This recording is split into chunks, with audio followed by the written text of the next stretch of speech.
What's going on, guys? Hope you guys are having a good day or night whenever you're watching this video.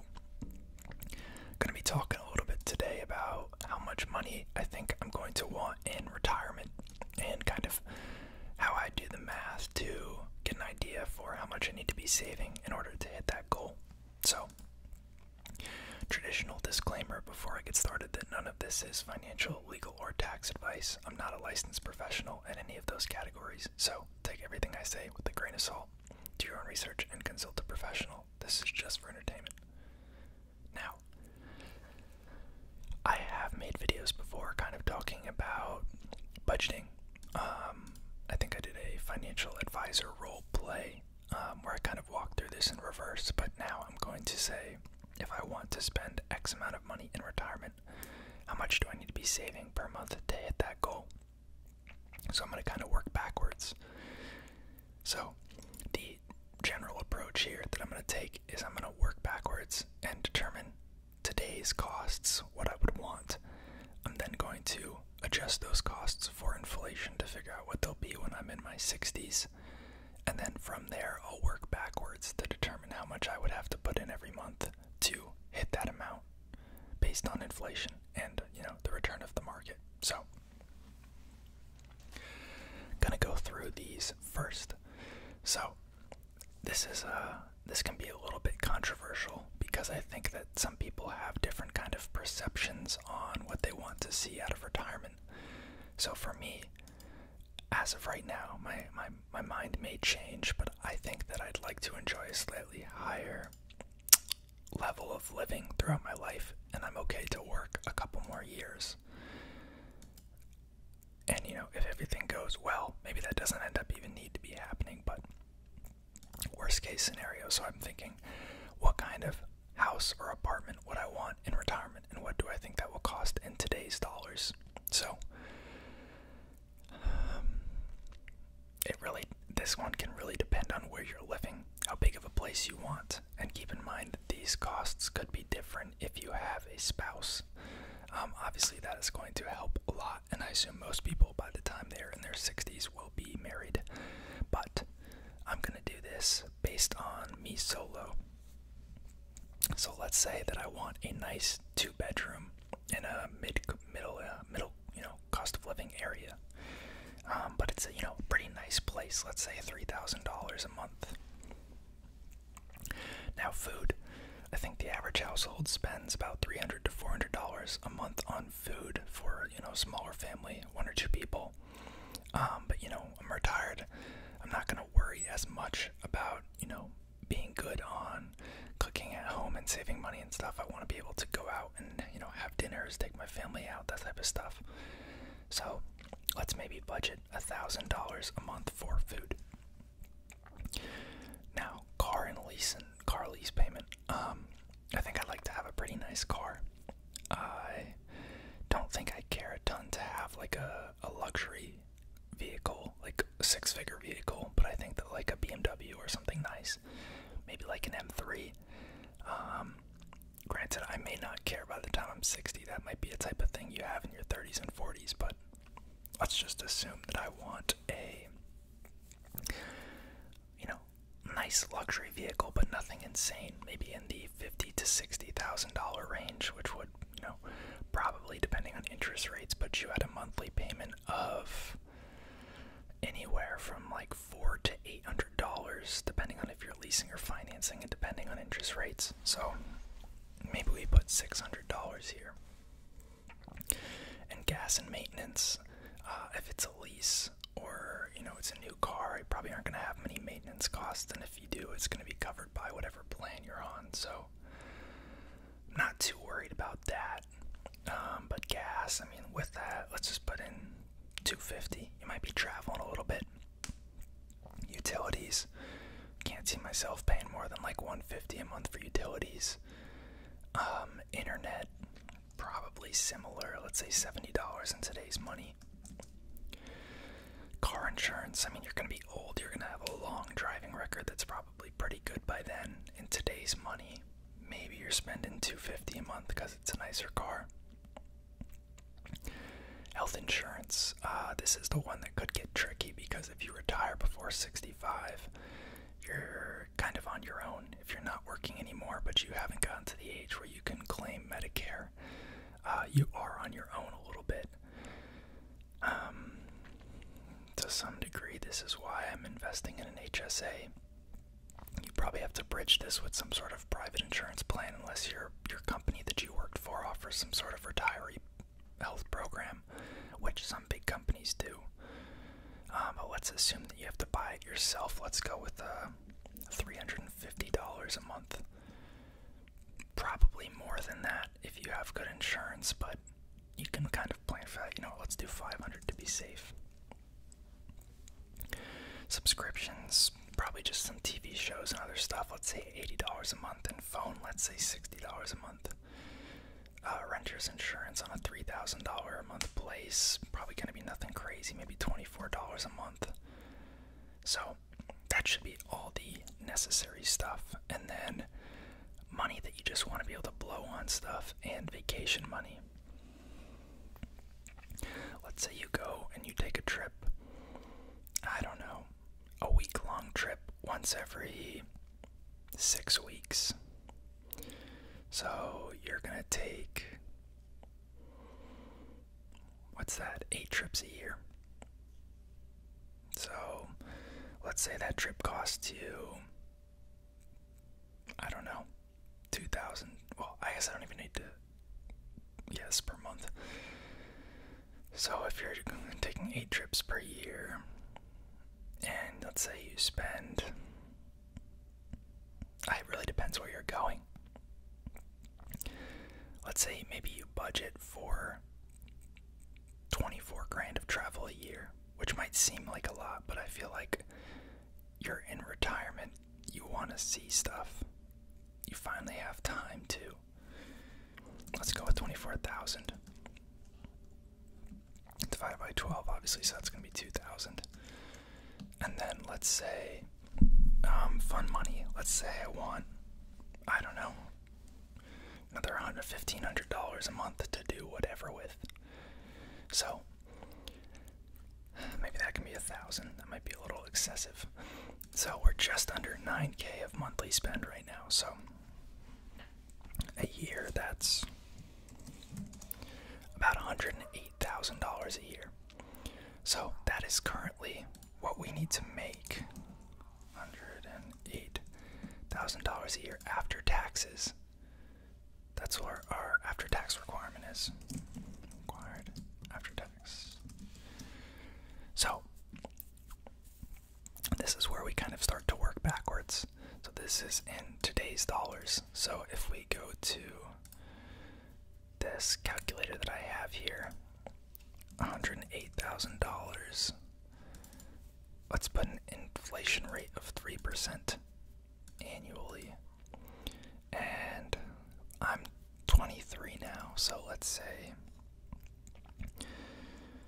do we do 62? Yeah, let's do 62, so that's going to be 39 years from now. Contribute nothing. No inflation rate. So $108,000 now is going to be about 342 grand down the road, which seems insane, but you gotta remember this is 40 years down the road.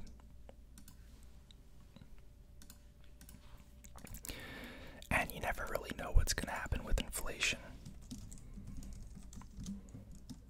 But we'll plan for that.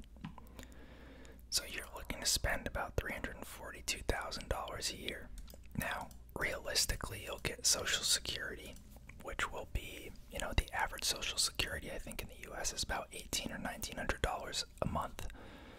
I'm definitely making above the average wage, so I think that something more in the range of $2,500 a month is probably more accurate.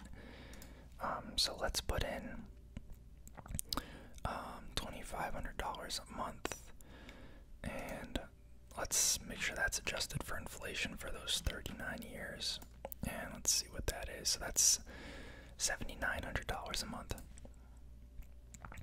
So I'll be getting about, let's put this in, $7,900 a month.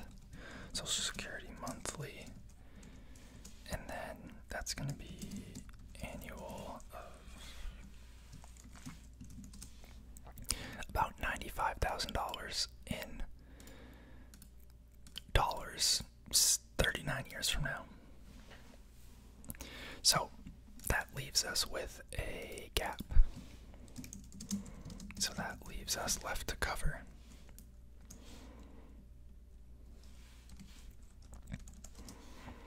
about $247,000 of that, which seems insane.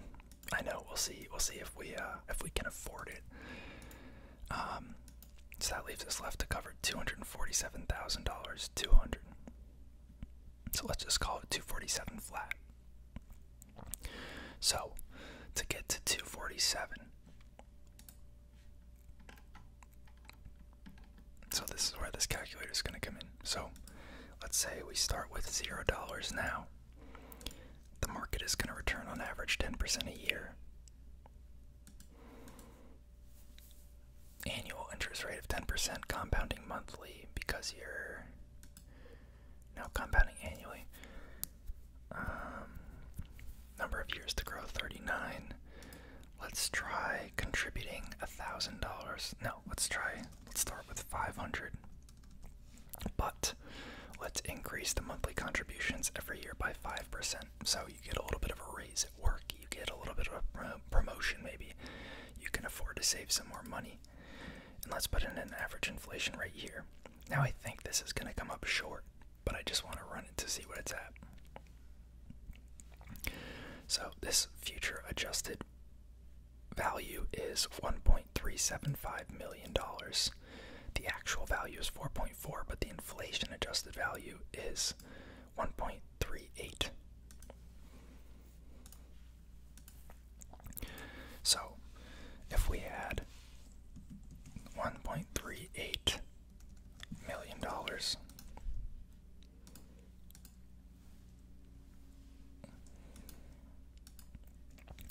actually, am I doing this backwards?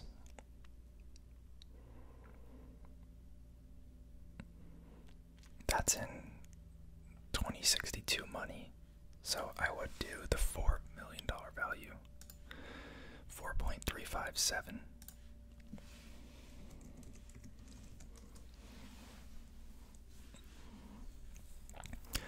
Yeah, okay, that's better. So if we took a 4% withdrawal rate from this,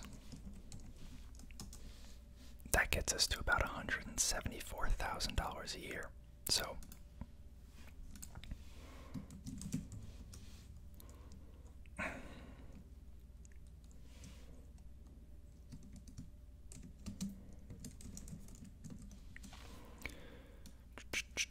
this is essentially what retirement planners do when you come to them and they want to calculate your chance of success at retirement. So let's call this investments. So that number is equal to the 4% withdrawal rate. So that means left over is going to be that value minus that value. So we're short about $73,000 a year. Now, you would normally have to take into account taxes, but I would personally put this money in a Roth IRA or a Roth 401k, which means that your money is going to be tax-free when it comes out, but that does mean this $500 needs to be post-tax contributions, but I don't think that's unreasonable.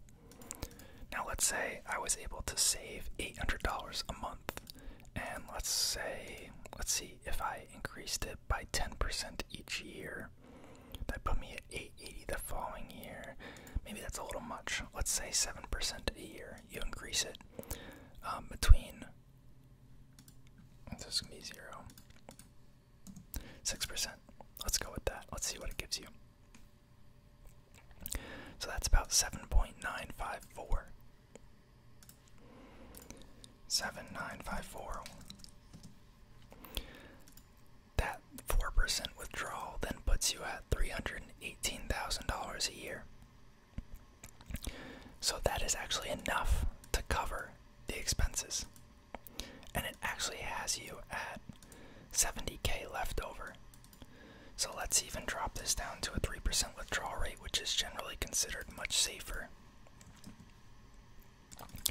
So it looks like it has you at about a 3.1% withdrawal rate, which is pretty good, because the general rule of thumb is that once you get into the 60s, you should potentially be able to spend down about 4% of your account balance a year, and statistically you have very good odds of it lasting you until you die.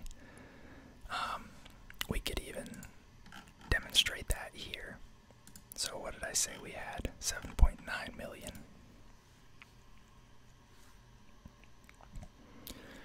7.9.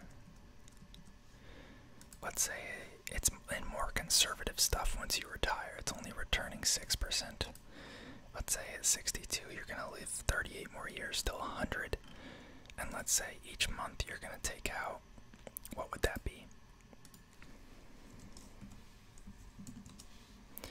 About 20K a year. And we're not gonna increase the contributions. Actually, we may want to, because of cost of living increasing. So let's see. So you can see, even pulling out $20,000 a month, this 7.9 mil grew to be $28 million at age 100, which is obviously not adjusted for inflation because I didn't put that value in there, but just to show you that it actually can be withdrawn at, at this 3.1% rate without the money running out. So very neat to see. So that essentially means that right now, if I wanted to spend all these things starting when I'm 62, I need to make sure that I'm putting in that $800 a month, and that each year I need to put in an extra 6%. So that means the following year I'm going to contribute an extra $50 or $60 a month, and so forth. And that honestly means that, when you're getting raises, when you're getting promotions, when you're getting bonuses, you're going to have to keep in mind that you need to keep increasing your contribution each year to outpace inflation in order to hit these kind of targets. But this is kind of what my mind goes through when I'm thinking about saving for retirement. So hopefully you guys found this interesting. If I made a mistake on the math somewhere, it's not out of the question. Please let me know. I'll comment and clarify where the little error was. But I think everything I did here makes sense. So let me know, and appreciate you guys watching.